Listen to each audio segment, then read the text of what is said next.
Wakati wa kuendesha hizi shughuli kuna swala zima linahusiana na swala la ada na tozo za mazingira za mwaka. Ada hizi ndizo zinasaidia serikali kuweza kufikia na kufanya ukaguzi. Kama nilivyosema hapo mwanzo, tunawajibika kuhakikisha kwamba shughuli zinazofanyika zinaendana na viwango vya mazingira tulivyojiwekea. Kwa hiyo wakati mwingine tunawajibika kutembelea, kama unazalisha kelele, tunaangalia hizo sauti au kelele, je, zimezidi viwango ambavyo vinaweza vikawa na athari. Kama ni moshi, tunapima wakati mwingine kwenye viwanda.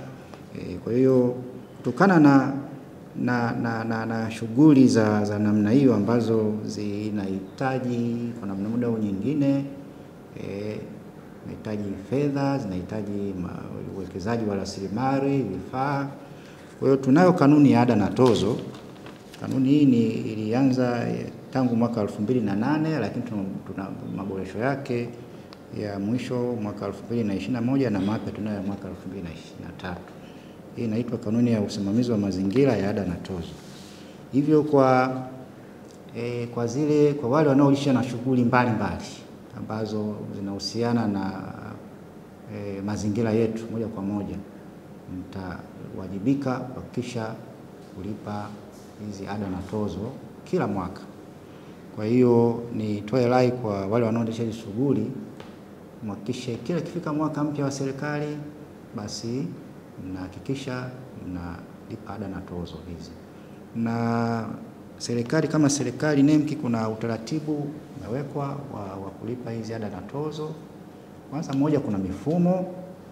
Maofisa wetu wanaweza kutembelea, wakisha kutembelea wanachukua taarifa zako, baadaye wanaingiza kwenye mifumo yetu na unaweza ukapata bili zako kupitia email address, kupitia namba za simu, notifications. Kwa hiyo nitoe rai kwa wananchi, tutakapotembelewa na mhusika wa NEMC atakapodai hizo taarifa, basi hakikisha unatoa ushirikiano. Lakini pia ni wakumbushe, NEMC sasa hivi tunazo ofisi za zones. Kwa hiyo kwa wale mliokuwa kwenye hiyo mikoa au kanda hizo, basi mnaweza kutembelea hizo ofisi zetu na mkapata huduma zote za NEMC, ikiwemo ulipaji wa ada na tozo.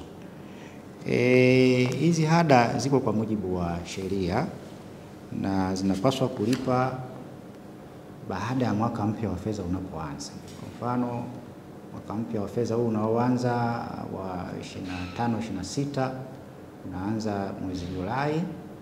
Kwa hiyo mwananchi au mtu yeyote au kampuni zote mnazoendesha hizo shughuli, mhakikishe ikifika tarehe 1 basi unapata bili yako ili kwa ajili ya kulipa ada na tozo. Kwa wale ambao tumeshawatembelea, basi mifumo yetu tayari ipo, itakutumia bili. Lakini kwa wale ambao bado hatujawafikia, basi hakikishe uchukue hizi hatua, hakikisha unafika kwenye ofisi zetu, basi unaweza kupeleka taarifa zako, watakusaidia, utaweza kulipa ada. Au maofisa wetu wakikutembelea, basi tunaomba tutoe ushirikiano.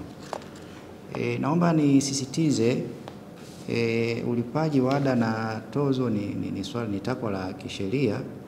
Kwa hivi kama ukichelewa kulipa au kama hutolipa au kama utatekeleza, unaweza ukachukuliwa hatua za sheria. Kuna faini au na kifungo. NEMC TV, mazingira yetu, uhai wetu.